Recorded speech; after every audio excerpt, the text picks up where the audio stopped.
Nós, o que mais? Sula, Manda. o que fazer quando um brush fica ruim em resoluções altas? Tem alguma forma de deixar responsivo ou devo só procurar outro? O Marco chorando no chat. Não é do Marco essa pergunta, mas ele tava reclamando disso. Sim. Olha só. Vamos falar sobre o problema do pinto pequeno. Não, do problema da friendzone. Também não. O problema do pincel grande. Ou da falta de. Insira piadas aqui. O tamanho do pincel não importa. Importa como você usa. Enfim. Cara, eu não superei a piada de friendzone do Clip Studio. Sula, volta. Eu consegui achar. Eu não sei se isso aqui é específico do meu PC, tá? Ou se ele é uma configuração universal. Eu gostaria muito que vocês testassem e me dessem um feedback sobre isso. O pincel funciona bem exatamente até o tamanho 500. Olha aqui, ó. O pincel com textura. Eu tô com 250, eu tô com 400, eu tô com 500. Quando eu passo para 600, ele quebra. Isso tem sido a minha experiência com basicamente qualquer pincel com textura, tá? Então, eu não consegui um jeito de fazer isso aqui ser resolvido. O pincel de bolinha, que não tem a negócio customizado, ele vai até mais longe. Ó, o 700 dele funciona, o 1000 dele funciona bem, mas a partir do momento que você colocou uma pontinha customizada, o limite de corte é 500, tá? Não consegui achar uma forma dele resolver a respeito disso. Parece realmente uma limitação do programa. Como eu disse, dá para fazer muita coisa com um pincel redondo. Então, se você quiser esse pincel com uma performance maior, pega o pincel redondo e vê o que você consegue configurar nele. Dá para fazer muita coisa só com o pincel redondo. Ele tem a performance maior. Mas a pontinha texturizada não consegui fazer passar dos míseros 500 pixels, tá? Dito isso, o que aconteceu nesse meu quase um ano usando Photoshop? Qual foi a minha experiência? Quando eu estou usando um pincel muito grande, o pincel que precisa passar de 500, normalmente é para preencher o fundo. Então o que eu fiz foi pegar um pouco de paciência. Olha aqui, ó. Eu vou vir aqui, vou esperar a pincelada ficar pronta. Espera mesmo, porque se você encostar a caneta de novo, vai bugar a pressão e você vai perder a pincelada. Então faz com calma, que eu consigo preencher áreas. Mas, de novo, tamanho pincel pequeno, não importa como você usa, eu boto em 500, faço isso aqui muito mais rápido, ó, e eu consigo preencher a minha área sem muita dor, tá? Esse arquivo é só um A3, ele não tá muito grande, ele é 3.500 por 5.000, que é meu tamanho mínimo, mas ele tem, é o tamanho mínimo para print, né? Ele tem funcionado bem. É exatamente esse a ideia. Outra forma de contornar isso é, em vez de eu preencher área com um pincel, eu uso a ferramenta de gradiente. Então vem a ferramenta de gradiente, configura ela para gradiente redondo, né?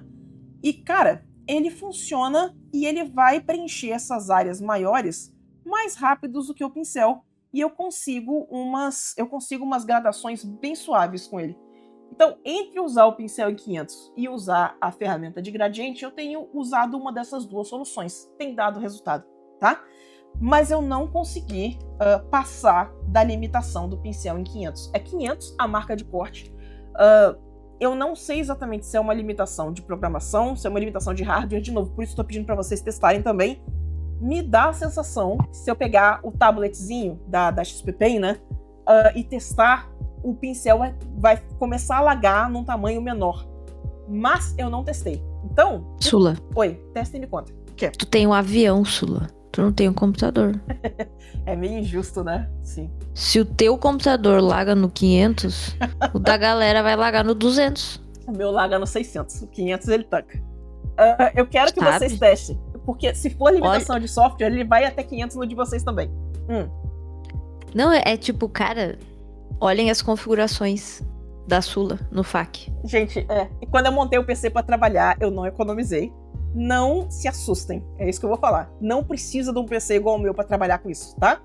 Mas Sula, como faz um pincel com imagem? Volta um pouquinho na live aí que eu acabei de explicar. É o lance de capturar a imagem com... Registrar a imagem. Register Image Material. Esse lá, eu expliquei já. eu quero fazer o pincel de aquarela, me deixa. Sula, só posso falar uma coisa de como usuária do CSP? Pode, me conta. Cutuquem a loja. Gente, cutuquem a loja, caralho. A loja. Sim, cutuquem a loja. Outra coisa, pra complementar esse comentário, não é de vidro, não quebra.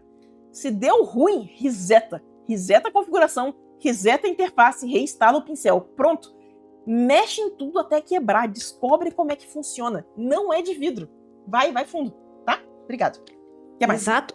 Cara, esse programa chamava Mangá Studio, galera. Vocês estão pedindo como faz pincel de arte final. Tem mais de 1 bilhão de versões de pincel de arte final na loja de assets, cara.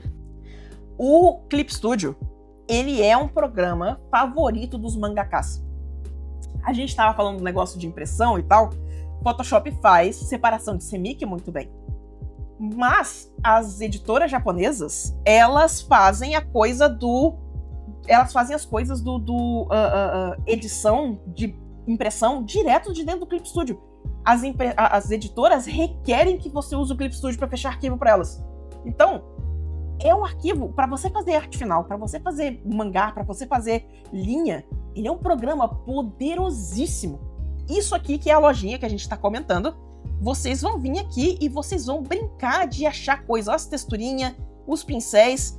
Olha os pincéis de arte final. Aqui, ó. Isso aqui são só os de graça, tá? Então, abra a lojinha e divirta-se. Tem muita coisa, mas muita coisa mesmo. Inclusive, eu devo colocar esses pincéis de texturinha lá e ver se eles ficam populares. Vamos ver. Quando eu tiver, eu boto os links na mídia social. Aquarela. Vamos lá. Aquarela. Vamos ver se a gente consegue. Não chorar. Vamos ver se a gente consegue. Eu vou botar um image material aqui e eu quero pegar ele não vai achar como árvore. Aonde será que está? Deixa eu achar no pincel, que vai ser muito mais fácil. Pera aí, a gente vai vir aqui, casca de árvore. Que material é esse Clip Studio? Ah, ele não me diz. Incrível! Eu queria esse tipo, né? Vamos fazer o seguinte, vamos duplicar esse pincel, em vez da gente tentar achar esse pincel naquela bagunça. Ó, a gente vai vir aqui, fazer assim, aí vem aqui, joga ele aqui, né? Pronto, pincelzinho. Nice. Aí, eu vou pegar o que esse pincel tem ligado nele, tá? Deixa eu botar uma cor menos ofensiva. Ele tem uma texturinha, tá vendo? A carimbada oficial dele, a carimbada original dele, era uma foto de uma casca de árvore que eu dei uma editadinha, eu dei umas comidinhas na beiradinha. Ó, ele faz uma texturinha bem legal. Eu acho que se a gente capitalizar em cima dessa textura, a gente consegue uma textura da granularidade da aquarela interessante. E aí o que a gente vai precisar é de uma máscara para essa borda ficar um pouquinho menos espaçada. Vamos brincar. Olha só, que eu quero... Vamos ver se a gente tira a opacidade. Isso, aqui. Nice. Aí, a gente vai vir aqui, vamos no brush tip e a densidade tá na pressão. Aqui. Só que eu quero dar uma mexidinha, se eu colocar aqui, isso, ó, já fica mais parecido com o que a gente tá buscando. Tem textura? Não tem textura. A gente pode adicionar textura se precisar. Mas eu quero ligar o Dual Brush. E aí, cara, aí a gente vai brincar de fazer esse pincelzinho aqui, ó. Ó, olha como é que já começa a ficar mais interessante. Será que eu consigo deixar esse pincel um pouquinho mais suave aqui, né? Olha que massa. Nice.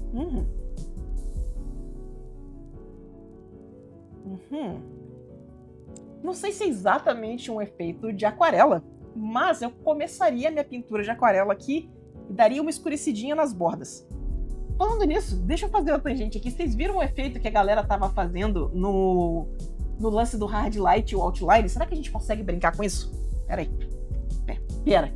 Vamos salvar isso aqui pra gente não perder essa configuração? Deixa eu ver se eu lembro como é que faz isso aqui. Eu vou precisar, peraí que eu vou precisar pegar minhas colas aqui, rapidinho.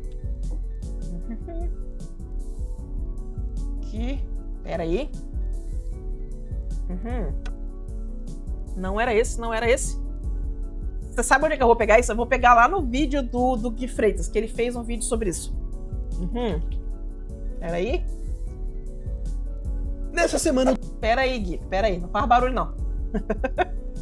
Ó. Esse vídeo. Aí, tinha esse efeito da bordinha automática aqui, ó.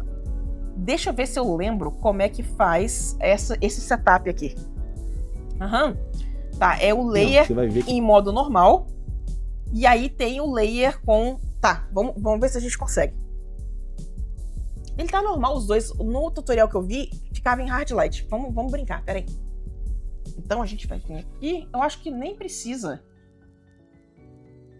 Aqui, peraí, isso. Tá, tudo sob controle. A gente faz uma máscara. E aí a gente coloca o efeito de outline. Não é esse aqui, é esse aqui. Pronto. E aí a gente coloca, vamos botar um outlinezinho um pouquinho mais laranja aqui, eu acho. Isso. E aí a pessoa vinha e desenhava na máscara, né? Deixa eu só botar uma cor mais interessante embaixo.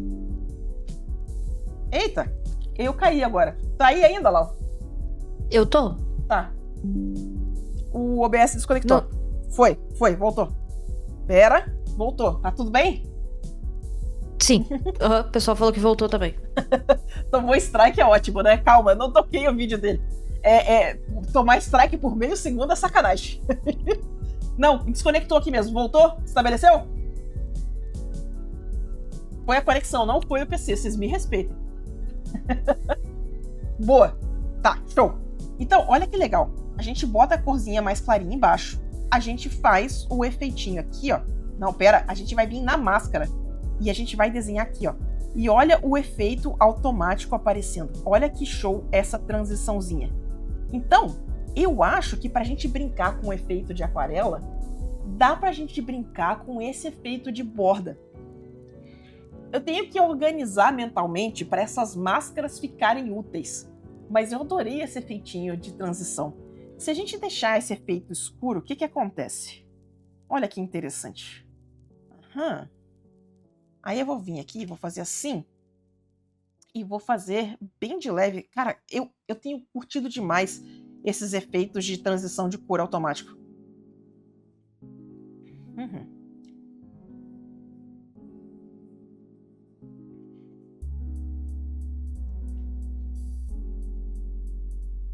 Eu não sei se era exatamente o efeito de aquarela, não. Mas deu uma texturinha massa. Vamos brincar em cima dela aqui um pouquinho? Pera aí, eu vou vir aqui e eu vou pegar essa aqui e eu vou fazer um tapinha mais claro. Não precisa ser tão saturado. Aqui assim, ó.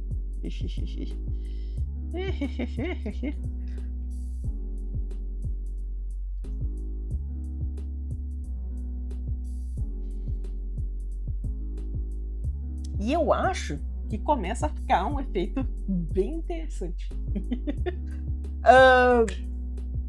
Galera, faz sentido isso aqui tudo? Faz sentido como é que a gente começa no pincel com brush tipzinho?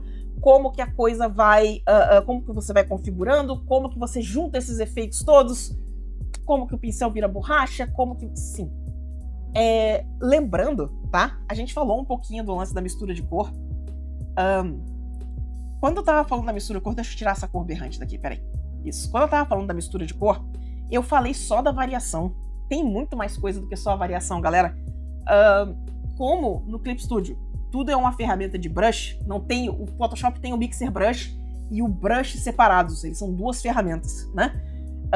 Aqui, no entanto, tá? A gente tem essa coisa, se você vier aqui no Ink, tem essa opção de Color Mixing, né?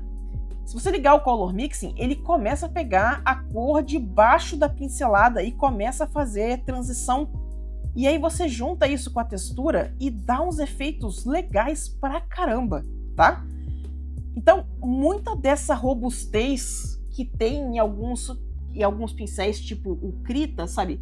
O Krita ainda tem a coisa do alpha, né? Que o alpha de textura, de volume, que o Clip Studio não tem. Mas em questões de variação de cor, cara, eu tô curtindo demais brincar com a variação de cor numérica, né, que é variar o hue, variar a saturação, e a coisa do color mixing, sabe? Dá uns efeitos muito legais. E aí a mesma coisa, ele tem modos diferentes, vocês têm como testar cada um desses modos, tá? De novo, tem muita coisa aqui que eu não achei os exemplos ideais de como mostrar a diferença de cada um desses modos. Então, igual a textura, sabe aquele lance? Se a sua textura for mais clara, vai funcionar melhor num modo. Se ela for mais escura, vai funcionar melhor em outro modo. Às vezes tem que aumentar o contraste, mas isso depende da textura base que você está usando. Esses color mixing, me dá muito a sensação que é a mesma coisa. Testa com calma e vê qual que chega mais próximo do efeito que você quer. Não tenha medo de duplicar, não tenha medo de salvar, que você vai ficar com uma biblioteca de pincéis legal no final. Esse esqueminha de organizar as coisas por pasta, quando vocês estiverem fazendo pincel de teste, faz uma pastinha de lixo e vai jogando as duplicadas que você não está usando para dentro dessa pastinha. De tempos em tempos apaga ela, sabe? Que você vai ver que vai liberar espaço e que você vai ficar só com os pincéis legais no final, tá? Eu tento falar um pouco disso. Eu acho que, porque eu tenho muito pincel instalado, não fica claro, não fica óbvio, não fica autêntico. Mas vocês não precisam dessa quantidade de pincel, tá? Eu que sou maníaca do pincel. Então não tenha medo de apagar pincel. Não tenha medo de organizar o seu espaço. Faz ele ficar confortável para você, tá? Lembra disso. E assim, ó, não precisa fazer que nem eu faço. 5, 6 pincéis já dá para fazer pinturas maravilhosas, tá? Não precisa ter essa quantidade de pincel. Organiza a sua interface do jeito que ela faz sentido. Certo? Nós. Tem mais pergunta aí? Galera, vocês têm pergunta? Manda pergunta pra nós. Isso é problema seu. Um clássico.